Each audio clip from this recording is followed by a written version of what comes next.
There was a report that came out yesterday that detailed how much Kyle Schwarber could get paid this offseason, and it's a boatload. Find out if the Phillies should be willing to pay it on today's episode.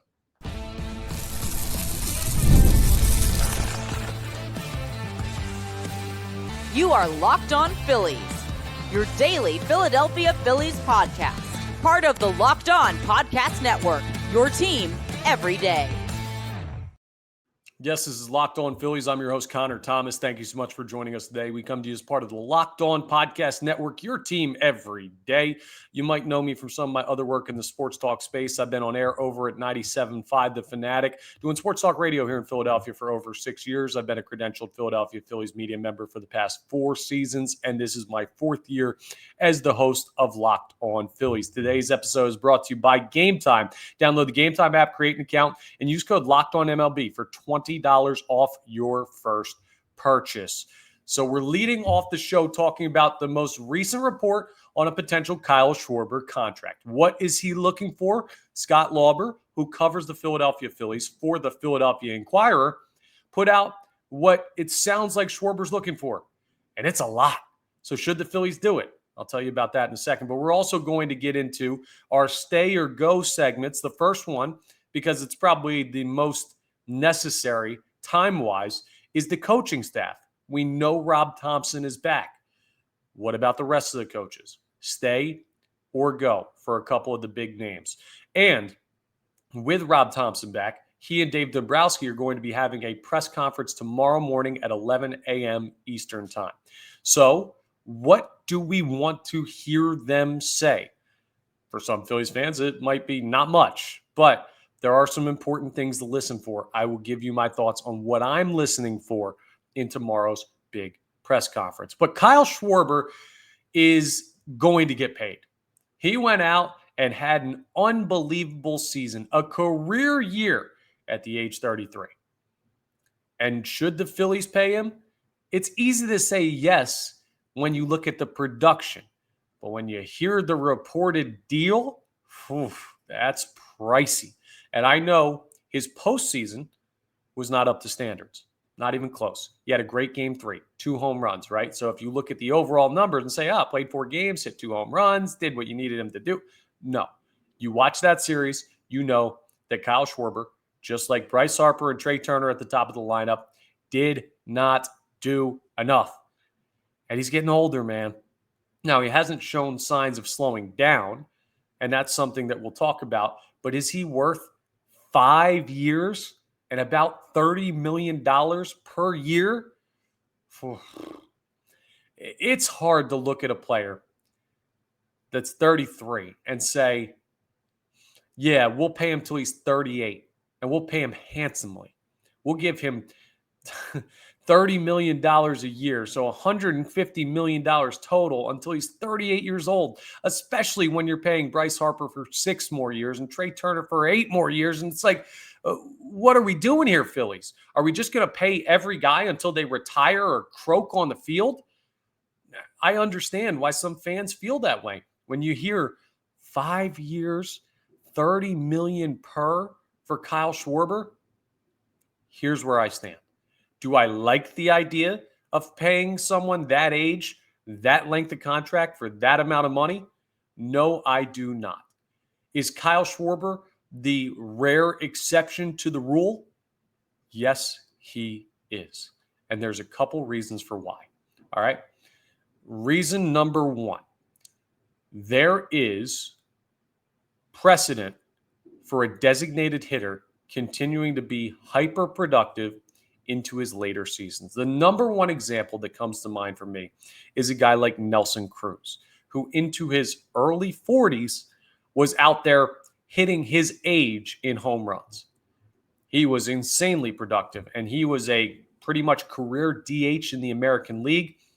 And that was a guy that teams continued to pay. Now, did they give him 5-year deals? No.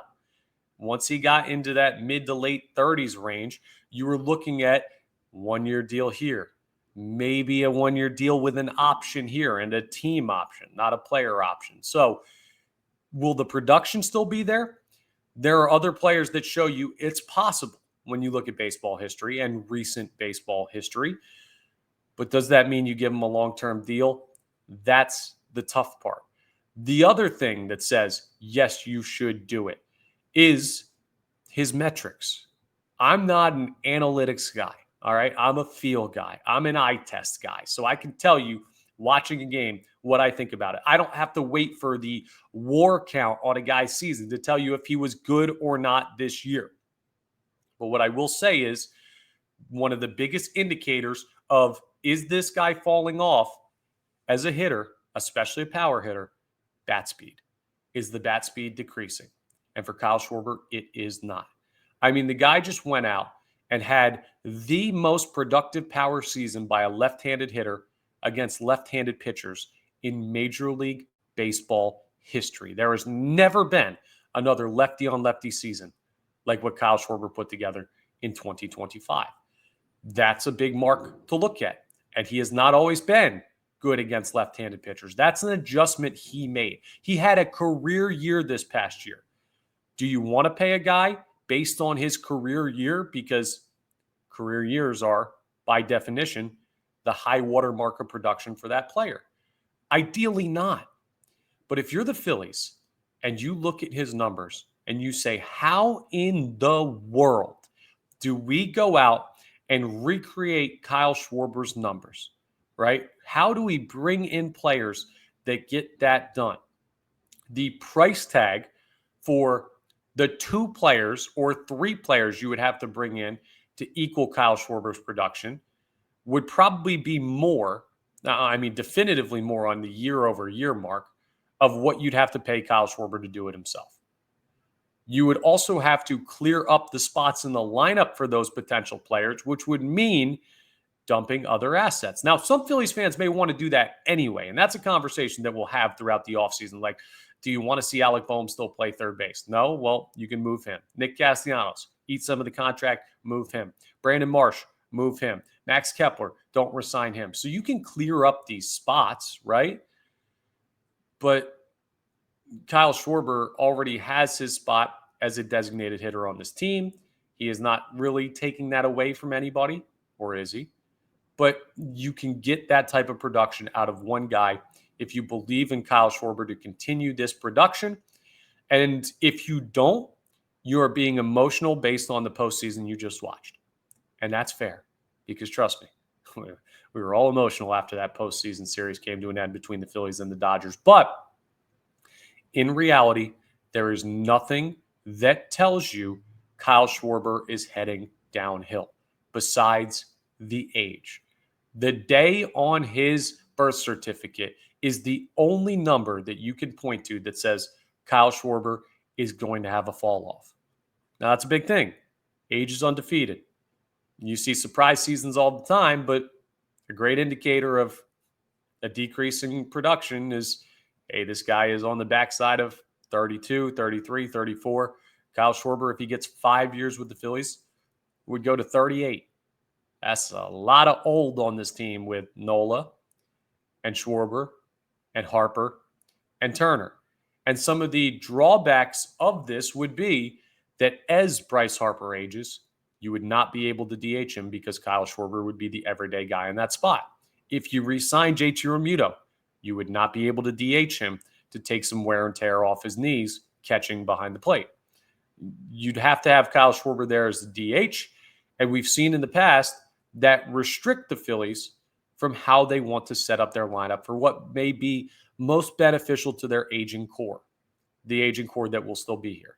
So that is a downside, and I understand the worry, but I am still paying him. And I am not going to the table, I want to make this clear, and saying, okay, Kyle, 5 years, $30 million per, let's call it 5 for $150 and get it done, all right? No, that ain't how this works. Somebody else out there has to be willing to pay Kyle Schwarber a 5-year, $150 million deal. I don't believe that team exists. Just gut feeling, I don't believe a team is going to give him that length of contract. 3, maybe 4 years would be my ceiling that I would expect the Schwarber deal to come in on. And he can ask for 5 years all he wants. But if the market isn't there, that's the reality. I could search all day long for a happy hour special at a bar that has $1 beers. It's 2025, man. Places don't really do that anymore, especially not here in the city of Philadelphia where prices are crazy. My point is this: you can want one thing all you want, but if the market is telling you that is not available, you then backtrack to the next best option. And if that's not available, the next best option. So the Phillies can still live in a world where they could get Kyle Schwarber for a 3-year deal or maybe a 4-year deal. And do I want to go to 5? No. But if push comes to shove and the Cincinnati Reds or the Boston Red Sox or the New York Yankees or some other team in baseball reach out to Kyle Schwarber and say, hey, we got your deal, come play for us, the Phillies need to match. They need to match the highest offer unless it's something absurd where it's like 5 years, $200 million, and then tip your cap, you got outbid, good luck.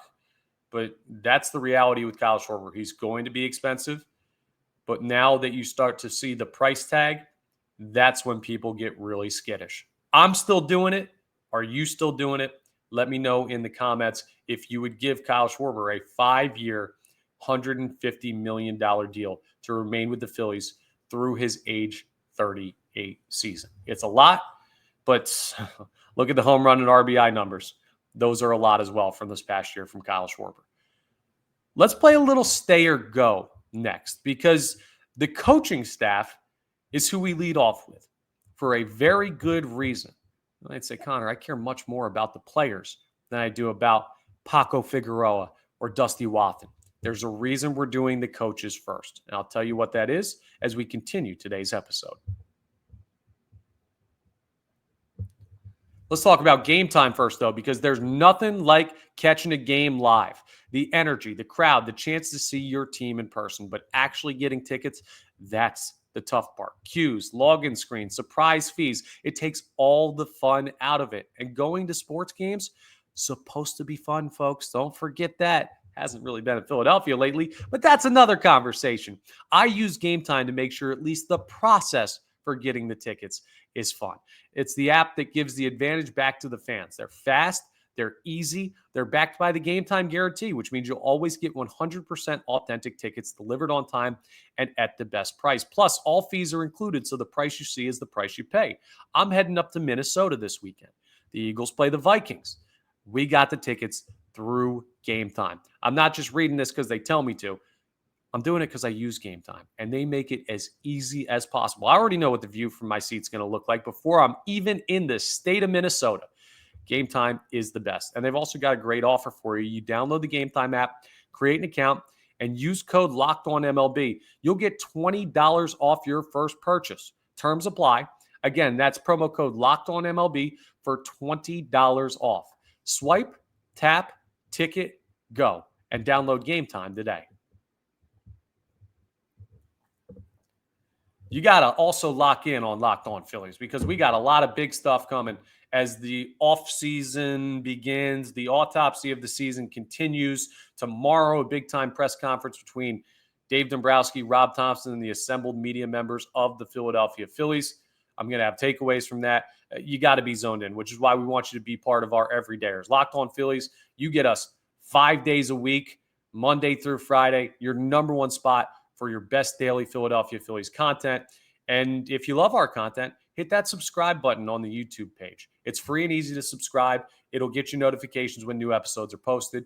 If you're listening to us in podcast form, I'm sure we were easy to find because Locked On Phillies is available wherever you get your podcasts.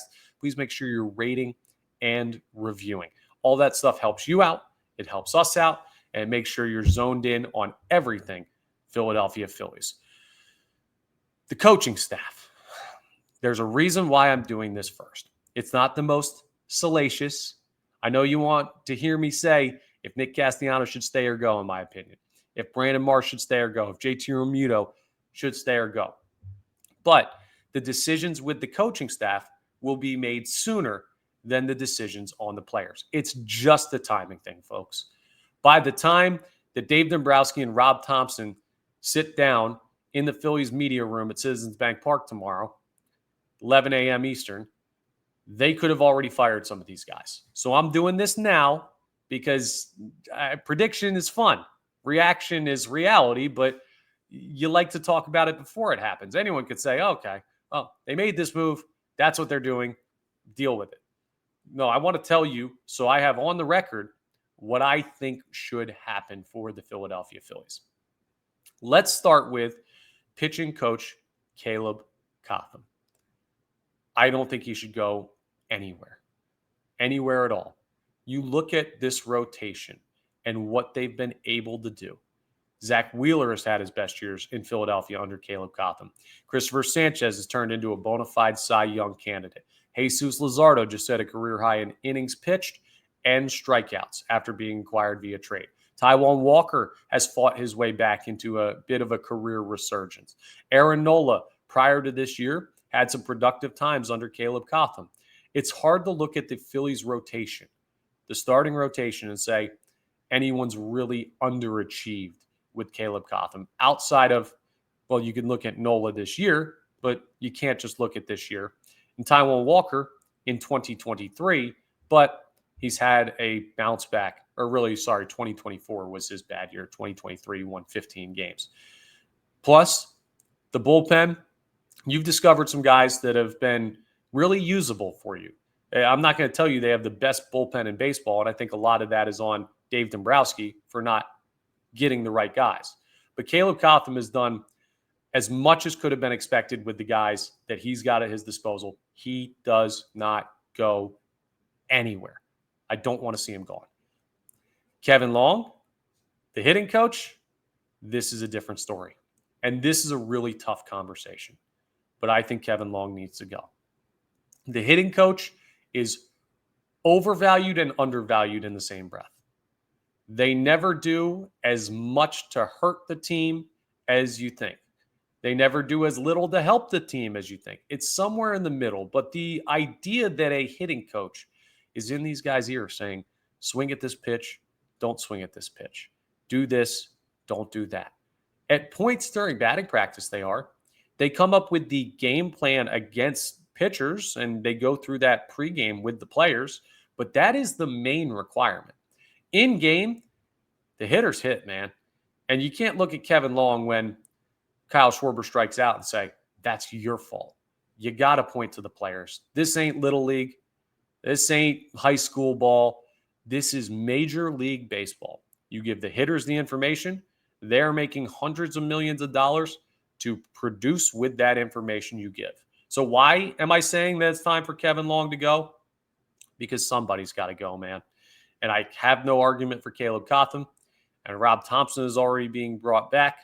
And I mean, we'll talk about Paco Figueroa and Dusty Wathan, the base coaches, and they have other roles with this team. But ultimately, the one head that is some type of impact coach that could roll is Kevin Long. And that's why I think he has to. Now, will guys be happy about that? No. Kyle Schwarber loves the dude. Credits a lot of his success this year to Kevin Long. Bryce Harper, Trey Turner have relationships with the guy from prior to Philadelphia. The Phillies hitters, by all accounts, love Kevin Long. And he is a very well thought of hitting coach in Major League Baseball circles, right? You talk to other organizations and ask them if Kevin Long is the problem with Philadelphia, and they will pretty much all to a man tell you no. But sometimes there's got to be a sacrificial lamb. And in this case, I think it's Kevin Long. Now, these next two guys, in Paco Figueroa and Dusty Wathan, I would be lying to you if I said I had a great internal breakdown of inside information on what these guys do well and what they don't do well, right? They're base coaches. You see the product on the field. If a team is a bad base running team, you blame the players first, but then you also look at the base coaches, you look at the manager, all of that stuff. I would be surprised if both of them are back. I'll just tell you, take your pick. I don't know which one the Phillies evaluate as the better base coach, but I imagine you see a change there. Again, maybe just for change's sake.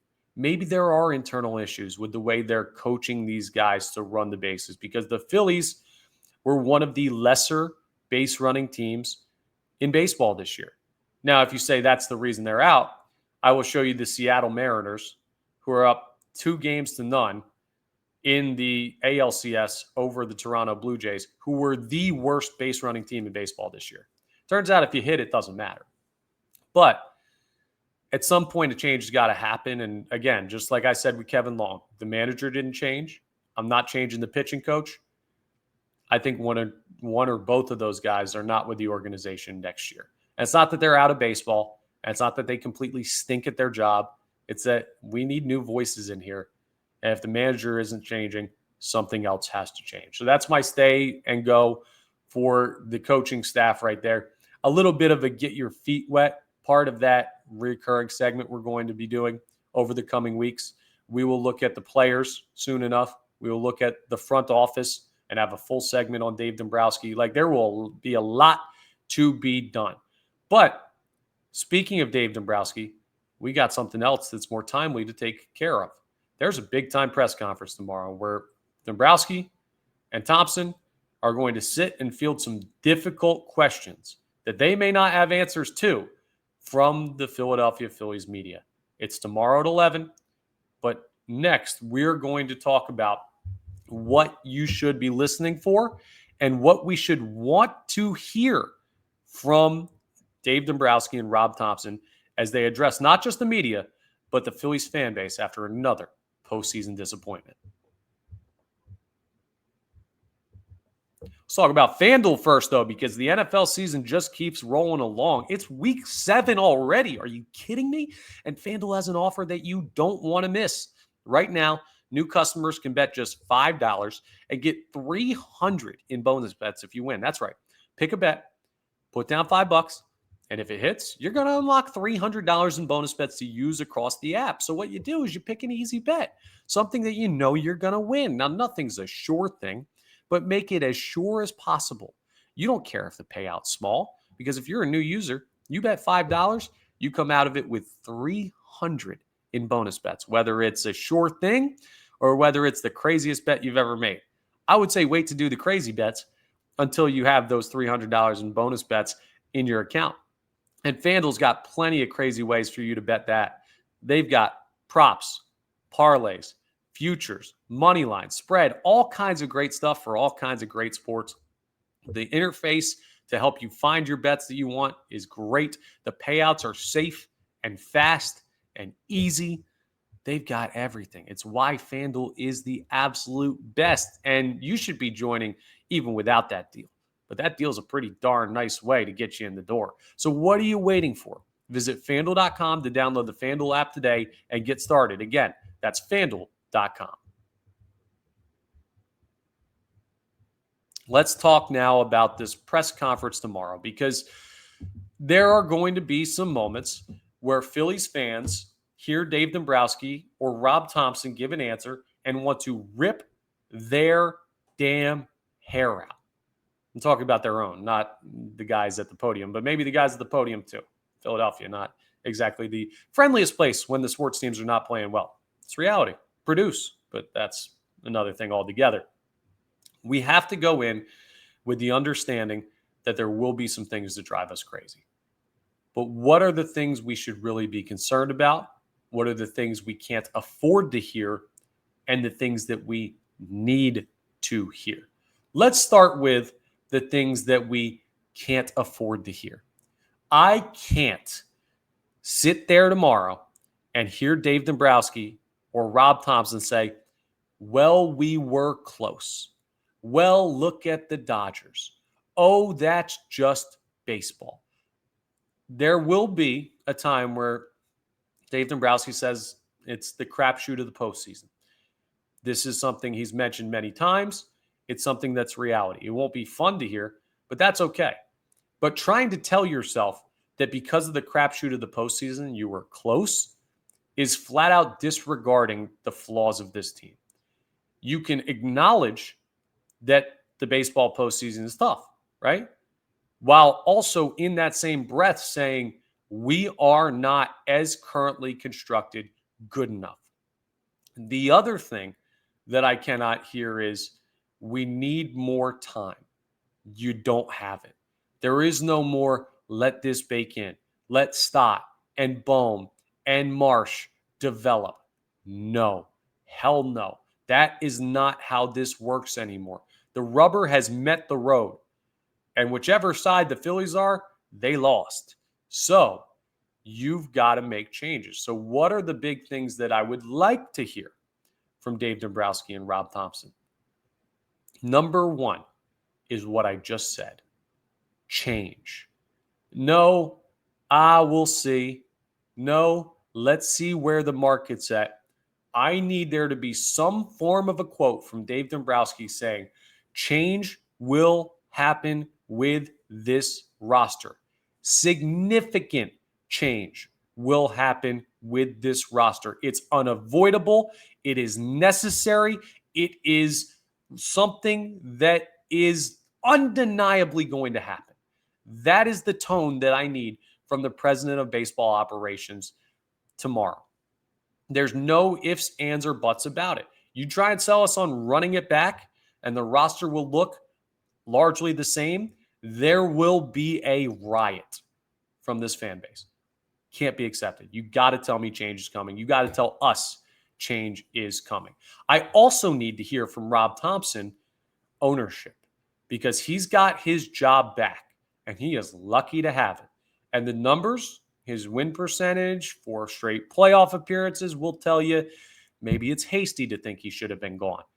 But he needs to sit there and he needs to address the media. And Rob Thompson's good at this, man. He is a man of character. Say what you want about his baseball strategy, but he's a dude who gets it when it comes to owning up and talking to this fan base and the media and saying like what needs to be said, even the tough conversations. He will defend his players and cover for them more than I think most managers in baseball would.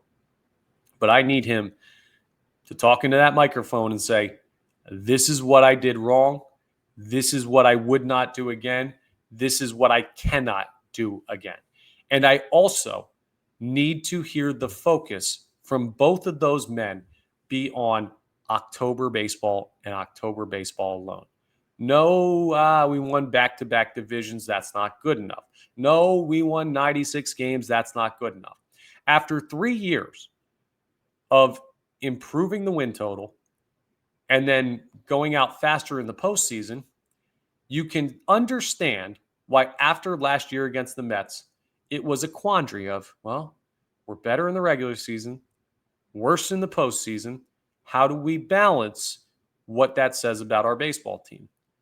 4 straight years now, something is broken. And it may be something with your strategy. It's certainly something either with the strategy or the roster. There are no other options. It's not just luck of the draw and the Phillies have been unlucky. No, it is failure to create enough opportunities in October, whether that's not having enough good players or it's not having the good players be good enough. But whatever the case may be, there are no consolation prizes for how this season ended. So those are the things that I want to hear. And the one last thing I will throw in there is I would prefer to hear more from Dave Dombrowski about trades than free agency. That'll be a very interesting balance. Listen for that closely. How much he mentions potentially trading players versus how much he mentions signing players. Signing players is great. Signing players cost money. Trading players opens up spots on your roster to potentially sign guys, and it also acquires assets back for players that you were moving on from anyway. A guy like Nick Castellanos, a guy like Alec Bohm, a guy like Brandon Marsh.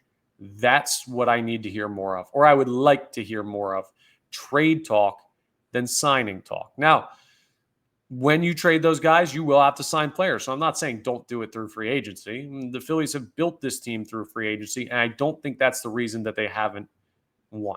Like, look at the Dodgers, who are up now 2 games to none on the Brewers in the NLCS, and tell me they didn't build their team through free agency. It's not a bad thing to do it, but with this roster, you need to subtract first and then add. There is no just Band-Aid on a bullet hole anymore for this front office. So that's what I want to hear. You can let me know in the comments what you'd like to hear from Dave Dombrowski and Rob Thomson tomorrow, and maybe what you can't hear from Dave Dombrowski and Rob Thomson tomorrow if you want to keep your sanity. but it is a big-time press conference where there will be some things that we don't like, but the tone of it needs to be pointed in the right direction, or there will be more faith lost in the Philadelphia Phillies than we've already lost. That's all for today's episode of Locked On Phillies. Once again, we are part of the Locked On Podcast Network, your team every day. Thank you so much for joining us. Please make sure you're rating, reviewing, subscribing to the YouTube, all that great stuff that helps you out and helps us out. Tomorrow's episode, I've been putting these episodes out right around noon. Tomorrow's going to be a little bit later because the press conference is at 11. I'm going to wait to hear everything before I record, so you will have my near immediate reaction to what happens in the press conference tomorrow with Thomson and Dombrowski. So wait a couple minutes later to hear the episode, but get a lot better information. I think that's a fair trade-off. It's a big day tomorrow, and I will talk to you then on our next episode of Locked On Phillies.